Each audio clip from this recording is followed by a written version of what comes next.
या चित्राचे गूढ आणि तात्विक विश्लेषण. हे चित्र केवळ एक दृश्य नसून मानवी जीवनाचे, कर्माचे आणि मोहमायेचे अत्यंत प्रभावी रूपक आहे. प्रत्येक घटक जीवनातील एखादे सत्य सांगतो. हत्ती, पूर्वजन्माचे कर्म, पास्ट कर्म. हत्ती हा प्रचंड शक्तिशाली प्राणी आहे. तो आपल्या मागील जन्मातील कर्मांचे ओझे दर्शवतो. आपण सध्याच्या जन्मात ज्या परिस्थितीत अडकलो आहोत त्यामागे अनेकदा भूतकाळातील कर्म कारणीभूत असतात. पूर्व कर्म टाळता येत नाही, ते भोगावेच लागते. विहिरीतील साप, भविष्यातील कर्म, फ्युचर कर्म. विहिरीत असलेला साप म्हणजे आपण आता करत असलेली कर्मे, जी पुढील जन्मात किंवा भविष्यात दुःख देऊ शकतात.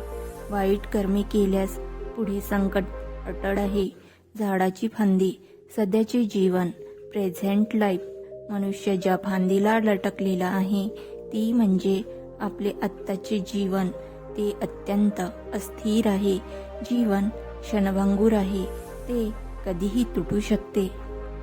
पांढरा व काळा उंदीर, दिवस आणि रात्र. हे दोन उंदीर फांदी कुरतडत आहेत. पांढरा उंदीर दिवस, काळा उंदीर रात्र हे वेळेचा अखंड प्रवाह दाखवतात.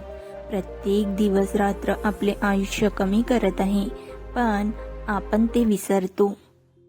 मधाचा पोळा, मोह, वासना, संसार. मनुष्य मध चटण्यात मग्न आहे. तो सांसारिक सुख, पैसा, भोग, वासना, मोह, माया यांचे प्रतीक आहे. मृत्यू समोर असतानाही माणूस क्षणिक सुखात रमतो. भगवानांचा पुढे केलेला हात, मोक्षाचा मार्ग. भगवान किंवा बुद्ध धम्म मनुष्याला वाचवायला हात पुढे करत आहे. हा हात म्हणजे धर्म, सत्य, करुणा, वैराग्य, प्रज्ञा. उद्धाराचा मार्ग उपलब्ध आहे, पण माणूस त्याच्याकडे पाहत नाही. या चित्राचा अंतिम संदेश: जीवन अनिश्चित आहे. कर्माचे फळ टाळता येत नाही.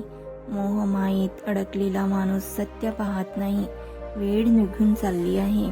मोक्षाचा मार्ग समोर असूनही आपण दुर्लक्ष करतो.